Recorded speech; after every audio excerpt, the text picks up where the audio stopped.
हरियाणा की हर अपडेट के लिए बेल आइकन दबाएं और सब्सक्राइब करें STV हरियाणा न्यूज। नमस्कार, आप देख रहे हैं आपका जिला आपकी खबर और मैं हूं आपके साथ शुभेंदु सिंह। किसान नेता राकेश टिकैत ने महम चौबीसी के चबूतरे से सरकार पर जमकर निशाना साधा। टिकैत ने कहा कि सरकार किसानों को बांध रही है। पहले महिला थाने खोले गए, फिर बिजली बिल थाने खोले, अब सरकार बीज थाने खोलेगी। किसानों को सरकार से पूछकर बीज बोने पड़ेंगे। वहीं 2 विधायक के खिलाफ IT की छापेमारी पर टिकैत ने कहा कि सरकार किसानों के पक्ष में आए बलराज कुंडू और सांगवान के खिलाफ IT रेड करवा रही है। संयुक्त किसान मोर्चा इनके साथ है, इनकी सुरक्षा की जिम्मेदारी संयुक्त किसान मोर्चा की है। टिकैत ने कहा कि सरकार कह रही है कि हम लोगों को भड़का रहे हैं, हम मुकदमा दर्ज करेंगे। टिकैत ने कहा कि हम मुकदमों से डरने वाले नहीं। यही कि 3 कानून है, ये वापसी ले लो, MSP पे कानून बना दो।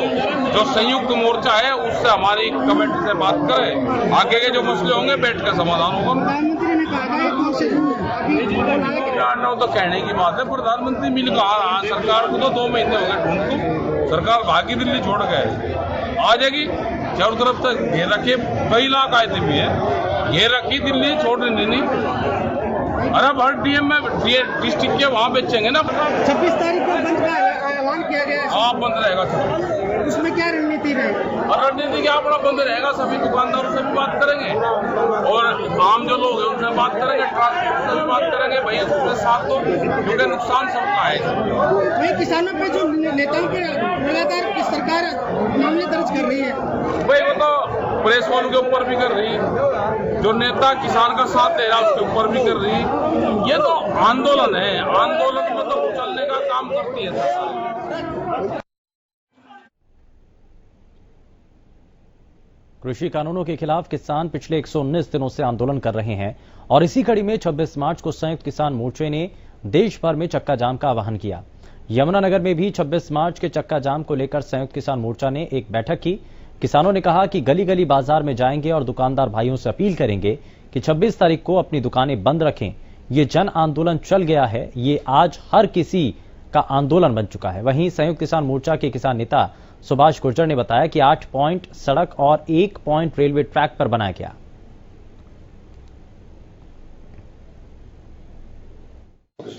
बंद का आह्वान है संयुक्त मोर्चे का। हमने जिले में यमुनानगर में 8 पॉइंट सड़कों के बढ़ाए हैं और 1 पॉइंट रेलवे का। रणजीतपुर पॉइंट हो गए और दूसरा छछरौली में 3 कोड़ा चौक होगा, बिलासपुर में शिव चौक, सडोरे में 2 सड़का चौक और ब्रह्मपुरा रोड पे ब्रह्मपुरा चौक पे होगा। और एक जो हाईवे पे रेलवे पुल है उसके नीचे रेल ट्रैक रोकी जाएगी, ऊपर ट्रैफिक रोकी जाएगी, सड़कें जाम होंगी। रदौर में भूप का चौक और एक गुमथले में 8 चौक तो सड़कों के पॉइंट होंगे। एक 9वां पॉइंट रेलवे का है। और मैं सभी किसान साथियों से, मजदूर साथियों से निवेदन करता हूं, जिसके भी नजदीक जो पॉइंट पड़ता है वहां ज्यादा से ज्यादा संख्या में अपने आंदोलन को कामयाब बनाए, बंद भारत बंद को कामयाब बनाए। और सभी बाजार वाले जो व्यापारी भाई हैं, दुकानदार भाई हैं, मोची भाई हैं, सभी से निवेदन है, मंडी भाइयों से, मंडी आड़तियों से, कि आप भी हमारा पूर्ण समर्थन इस बंद के आह्वान में करें। संयुक्त किसान मोर्चा के आह्वान पर वीरवार को करनाल के असंध हलके में महापंचायत का आयोजन किया जाएगा, जिसे सफल बनाने के लिए भाकियों के प्रदेश अध्यक्ष रतन मान ने किसानों को महापंचायत में शामिल होने का न्योता दिया। इस महापंचायत में कई किसान नेता शामिल होंगे जो किसानों को संबोधित करेंगे। साथ ही महापंचायत में हजारों की संख्या में किसानों के पहुंचने की आशंका है। भारतीय किसान के तत्वाधान में किसान महापंचायत का आयोजन किया जा रहा है असद की नई अनाज मंडी में। पूर्ण रूप से तैयारियां कर ली गई हैं और किसानों में, मजदूरों में बहुत भारी किसान नेताओं को सुनने के लिए जोश है। और जो दिल्ली में आंदोलन चल रहा है और देश और प्रदेश में जो सिलसिला जारी है महापंचायत करने का, उसी सिलसिले के तहत कल असद में भी बहुत बड़ी महापंचायत आयोजित की जा रही है और बड़ी संख्या में किसान मजदूर वहां पहुंच रहे हैं। और माननीय राकेश टिकैत जी, जो हमारे राष्ट्रीय प्रवक्ता हैं, और राष्ट्रीय महासचिव युद्धवीर जी और संयुक्त किसान मोर्चा के सभी नेता इस महापंचायत में आ रहे हैं। और तोड़ पट्टे का कतियान कल किसानों की ताकत का सरकार ने पता लग जाएगा कि किसान इतने लंबे आंदोलन के बाद भी एकजुट नहीं है, बल्कि और ज्यादा संख्या में एकजुट हो रहा है। कल हमारी असंध में महापंचायत है किसानों की सारे किसान यूनियन जो है ना सारा इकट्ठा होके जा रही है और हमारा जो आंदोलन है बहुत तकड़े संगठन में इकट्ठा हो चुका है। अभी हम हार मानने वाले नहीं है। वैसे हम जब तक संघर्ष करते रहेंगे, आंदोलन कर।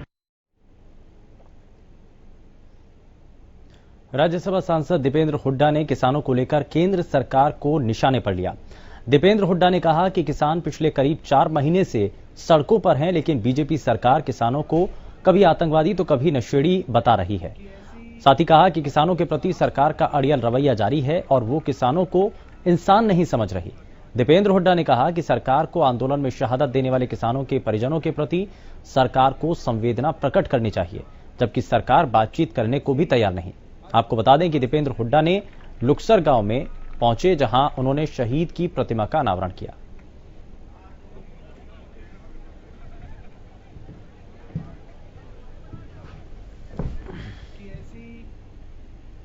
तो वो एक आस लेके बैठे हैं, तो सरकार इसमें बड़ा दिल दिखाते हुए, बातचीत करते हुए, किसानों की मांगों को मानते हुए एक सकारात्मक एक समाधान देते हुए खुशी खुशी इनको घर लौटने का रास्ता दिखाए।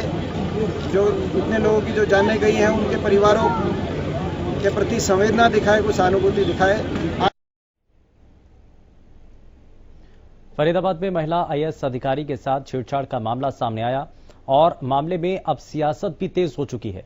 मामले की निंदा करते हुए कांग्रेस ने सरकार पर निशाना साधा। महिला आईएएस अधिकारी के साथ छेड़छाड़ के मामले में प्रदेश के पूर्व मंत्री चौधरी करण सिंह दलाल ने प्रदेश के उप मुख्यमंत्री को हटाने और जिला प्रशासन के अधिकारियों को सस्पेंड करने की मांग की है। करण दलाल ने कहा कि ये एक महिला आईएएस अधिकारी का अपमान नहीं, बल्कि पूरे प्रदेश की महिलाओं का अपमान है। उन्होंने कहा कि ये सरकार की बेटी बचाओ बेटी पढ़ाओ अभियान पर करारा तमाचा है। दलाल ने आरोप लगाया कि प्रशासन अपनी ड्यूटी छोड़कर महज किसानों की जानकारी इकट्ठा करने में लगा।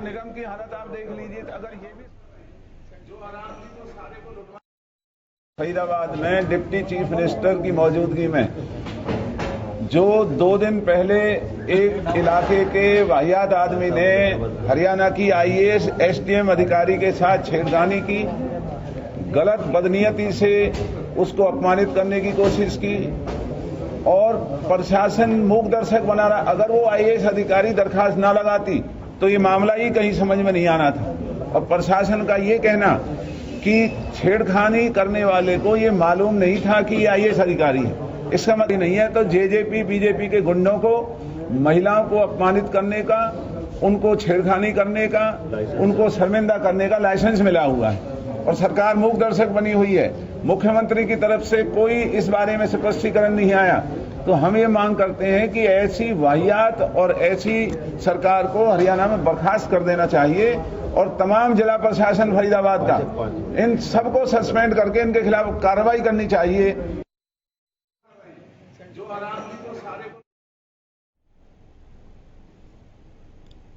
वहीं कांग्रेस संगठन के विस्तार को लेकर पर्यवेक्षक शिशुपाल सिंह राजस्थान से फतेहाबाद पहुंचे और इस दौरान शिशुपाल सिंह ने राम सेवा समिति धर्मशाला में कार्यकर्ताओं की पहली मीटिंग ली।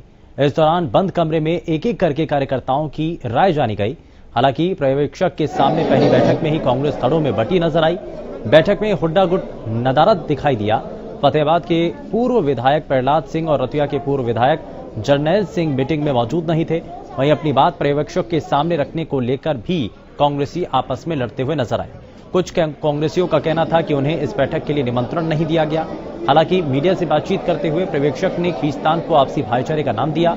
हुड्डा गुट के बैठक से दूरी बनाए जाने को लेकर शिशुपाल सिंह ने कहा कि उनकी पूर्व विधायकों से बात हुई और उनके किसी दूसरे कार्यक्रम में होने की वजह से बैठक में नहीं पहुंच पाए। वहीं कार्यकर्ताओं के बैठक में अपनी बात रखने को लेकर खींचतान पर शिशुपाल सिंह ने कहा कि इसे अनुशासनहीनता का नाम नहीं दे सकते। अनुशासनहीनता तो बीजेपी की मीटिंग में होती है, जहां पर कार्यकर्ताओं के कपड़े फाड़ दिए जाते हैं और कुर्सियां फेंक दी जाती हैं। देखो, ये तो बात सही है कि प्रदर्शन में भी आना चाहिए और जो कमी और कमजोरी अगर कहीं रही है उसी को दूर करने के लिए कि संगठन जो है वो एक मजबूत संगठन यहाँ पे हो, ताकि आने वाले वक्त में चाहे चुनाव हो, और मेरी व्यक्तिगत ओपिनियन ये है कि संगठन ऐसा हो जो सिर्फ चुनाव या पुण्यतिथि या जन्म तिथि माला पहना दी वहीं तक सीमित नहीं हो, वो लोगों के एजिटेशन में जाए उनकी मूलभूत जो सुविधाएं हैं मिल रही है, सरकार दे रही है कि नहीं दे रही है। अभी जो किसानों का है तो किसानों के साथ बढ़ चढ़ के कांग्रेस पार्टी उनका सहयोग करे, उनके साथ में हिस्सेदारी रखे, चाहे मजदूरों का हो, चाहे युवाओं का हो, चाहे बेरोजगारी हो, चाहे महिलाओं के सम्मान की बात हो या उनके स्वाभिमान की बात हो।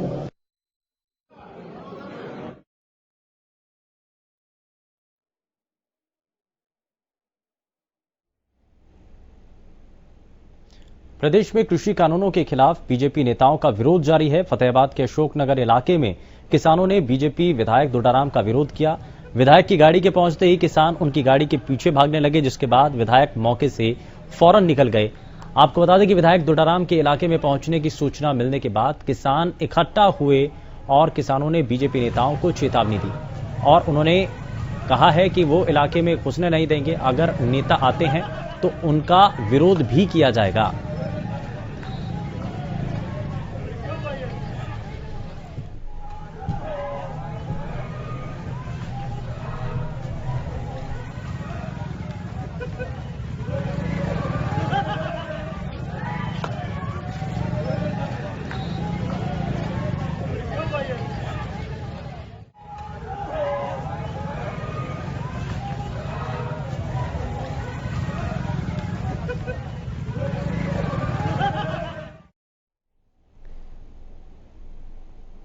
वहीं तेज हवाओं के साथ हुई बारिश और ओलावृष्टि ने महेंद्रगढ़ के कई गांवों में भारी नुकसान पहुंचाया।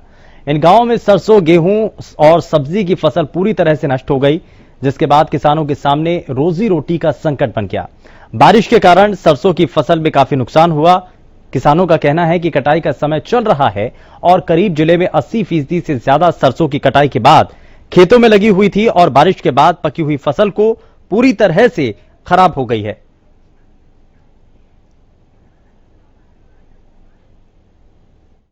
बारिश से हम बिल्कुल बर्बाद हो गए हैं। जो मेहनत हमने की थी उस पर बिल्कुल पानी फेर दिया है। पहले तो सरकार ने 3 काले कानून लाकर हमारे ऊपर जो है वो था लागू कर दिया, उससे हम बहुत परेशान हैं। दूसरा है जो प्राकृतिक मार है, ओलावृष्टि और जो बिन मौसम की जो बारिश हुई है उससे हम इतने परेशान है कि आप देख सकते हो अजीन में एक भी दाना आप कहीं भी दिखा सकते हो। ये सब इन खुडों में जैसे बिछ गया है, उसको हम उठा भी नहीं सकते, कुछ कर भी नहीं सकते। तो गेहूं की जो फसल थी वो बिल्कुल खड़ी थी, पकने के लिए तैयार थी, लेकिन वो बिन मौसम बिन बारिश को जो है कि वो आडा पड़ गया है और इससे हमारा जो फसल का उत्पादन था वो कम से कम भी 50 से 60% बिल्कुल ही गेहूं का खत्म हो गया। उचित मुआवजे की मांग करते हैं, उचित गिरदावरी की जाए।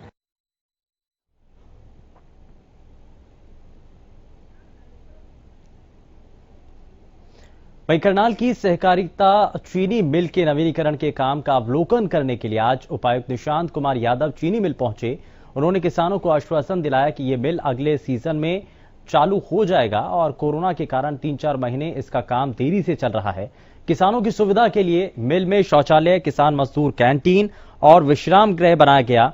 उन्होंने कहा कि 42 साल के बाद मुख्यमंत्री ने इस क्षेत्र के लोगों को बड़ी सौगात दी है। उन्होंने किसानों की जरूरत को समझते हुए 270 करोड़ रुपए मंजूर किए हैं।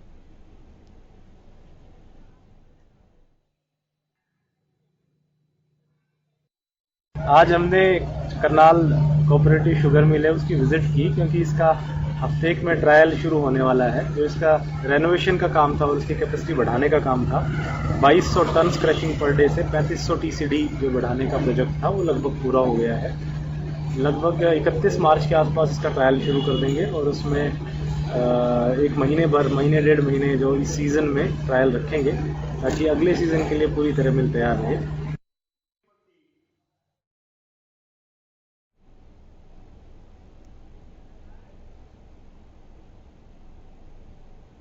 अंबाला छावनी नगर परिषद के 42 कच्चे सफाई कर्मचारियों को गृह मंत्री अनिल विज ने बुधवार को पेरोल के सर्टिफिकेट दिए, जिसके बाद कर्मचारियों ने अनिल विज का धन्यवाद किया। उन्होंने कहा कि अब उन्हें सरकार द्वारा जारी सभी सुविधाएं मिलेंगी। पहले ही कर्मचारी ठेकेदार द्वारा अपनी सेवाएं नगर परिषद को दे रहे थे, लेकिन हर महीने तनख्वाह न मिलने की वजह से कर्मचारी आंदोलन पर थे। अब इन कर्मचारियों को नगर परिषद द्वारा पेरोल पर रखा गया है और इनकी तनख्वाह भी अब नगर परिषद देगी। इस पूरे मामले को लेकर गृह मंत्री ने कहा कि परिषद के 42 कच्चे कर्मचारियों को नगर परिषद के पेरोल पर रखा गया है। इन्हें पेरोल पर रखने के बाद कई सुविधाएं दी जाएंगी।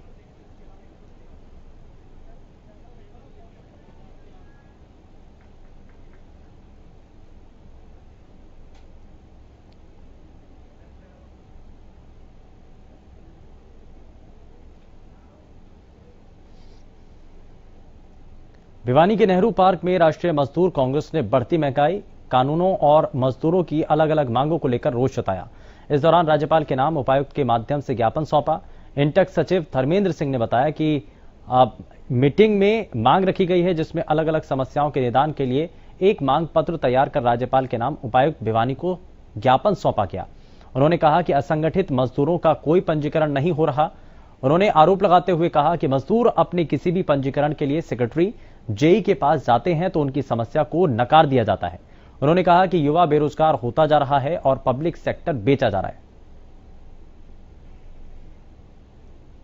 जो हमें एक मीटिंग का आयोजन किया गया है, ये जो असंगठित निर्माण मजदूर है उनके पंजीकरण पर बड़ी समस्याएं हैं। पंजीकरण नहीं हो रहे हैं, ना कोई सेक्रेटरी साइन कर रहा, ना कोई जेई साइन कर रहा है। लोग दर दर की ठोकरें खा रहे हैं, ऑफिस में जाते आते कोई कार्रवाई नहीं हो रही है।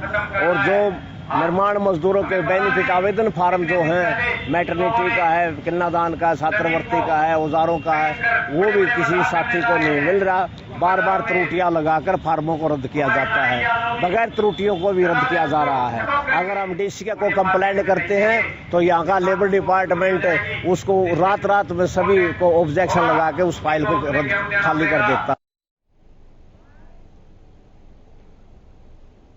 होली के मौके पर भी कोरोना का खतरा लगातार बरकरार है। ऐसे में दुकानदार काफी परेशान हैं।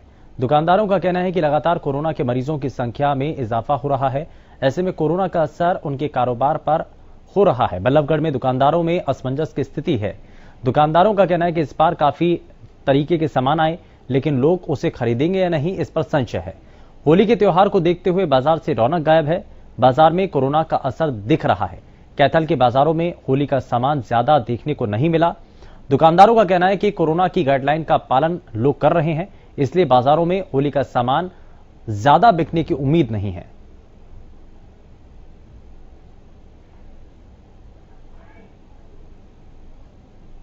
यानी 50% काम रहे बना हुआ है। सब लास्ट टाइम का इंतजार कर रहे हैं, तो लॉकडाउन के लिए उसका इंतजार हो रहा है। कभी भी कुछ भी हो सकता है। क्या लगता है कि जितना आपने माल भरा हुआ, क्या निकल पाएगा ये माल? तो ये हर बार के हिसाब से ही है माल, तो अभी तो कोई कस्टमर नहीं था। जैसे होली से पहले कल का ही संडे पड़ा था, अगली तो संडे है ही होली पे, कोई रिस्पॉन्स अभी कोई मार्केट। सर वैसे तो होली का त्यौहार बहुत बड़ा त्यौहार है, लेकिन अब की बार इतनी रौनक मेला नहीं है। कारण कोरोना फैलता जा रहा है जी दोबारा से, इसलिए लोग डरे हुए हैं, सहमे हुए हैं। रौनक नहीं है जी बिल्कुल बाजार में। तो कैसी जाने की उम्मीद लग रही है? सर बिल्कुल भी डंप जाएगा जी। अब की बार कोई भी रौनक देखने को नजर नहीं आ रही है। अब की बार इतना अच्छा नहीं मनेगा सर ये त्योहार। कोरोना के बढ़ते मामलों ने आम लोगों के साथ साथ प्रशासन की नींद उड़ा दी है और सरकार की ओर से लगातार लोगों से कोविड के नियमों का पालन करने की अपील हो रही है। बावजूद इसके कालावली थाने में सरकारी आदेश नदारद नजर आ रहे हैं। यहां थाने में पुलिसकर्मी बिना मास्क के ही देखे जा सकते हैं। नियमों की अनदेखी से दूर ये पुलिसकर्मी अपने काम को तो अंजाम दे रहे, लेकिन ऐसा लगता है कि इन्हें ना तो सरकार के आदेशों की चिंता है और ना ही संक्रमण का कोई ख्याल। मास्क के बारे में पूछे जाने पर पुलिसकर्मी कई दलीलें देते नजर आ रहे हैं। ये मास्क क्यों नहीं पहन रखा आपने? मास्क सर अभी मंगवाए हैं मैंने जी, और आ जाएंगे ना तो मैं डाल लूंगा। और बताओ। तो पहले नहीं मंगवा के? पहले जो वितरित कर दिए वो सब वितरित करने के कारण वो बट गए हैं जी। अब यहाँ और मेडिकल स्टोर से मंगवाए हैं जी। कब तक आ जाएंगे वो? 10 मिनट में आ जाएंगे सर।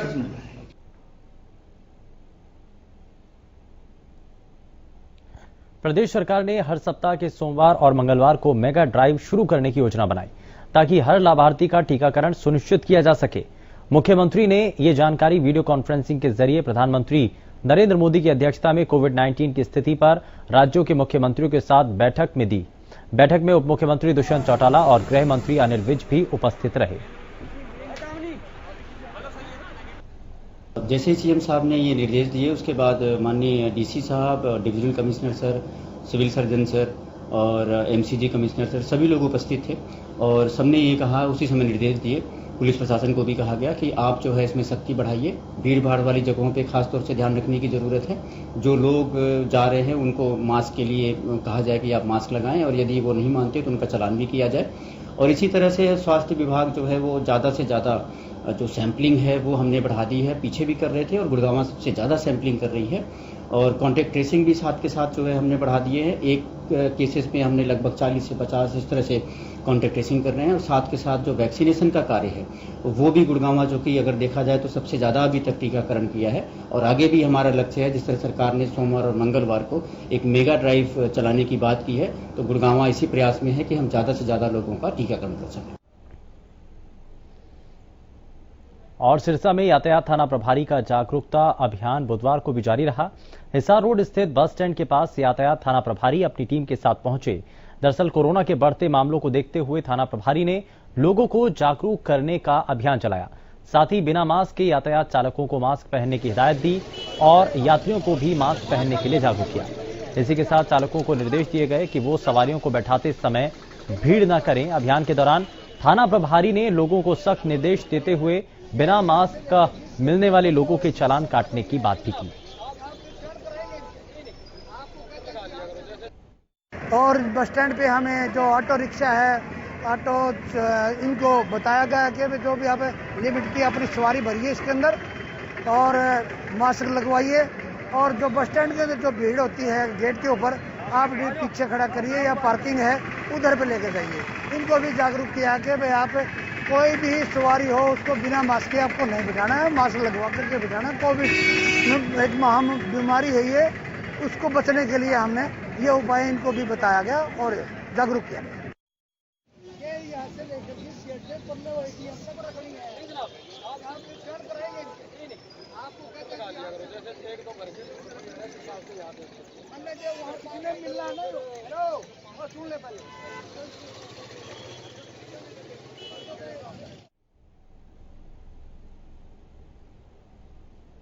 खबर चरखी दादरी से है, जहां पर कांग्रेस पार्टी की एक बैठक हुई और इस बैठक के अंदर जमकर हंगामा हुआ। दरअसल अग्रसेन धर्मशाला में इस बैठक का आयोजन किया गया। बैठक में पर्यवेक्षकों ने पार्टी के पदाधिकारियों और कार्यकर्ताओं से फीडबैक लिया।